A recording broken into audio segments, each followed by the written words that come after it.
In this video I'm going to show you how to send snaps from camera roll as normal snaps. That is quite simple and easy to do, so let's begin. And first open up your Snapchat and then hit on that smile icon. Now here swipe up to open up search bar and there enter upload.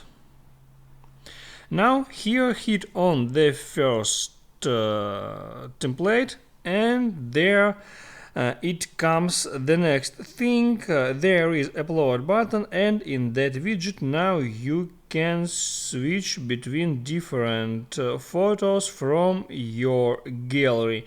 So now there you can select a photo, hit on that upload button, and now you can hit on send to send that snap or continue editing that snap as you normally do.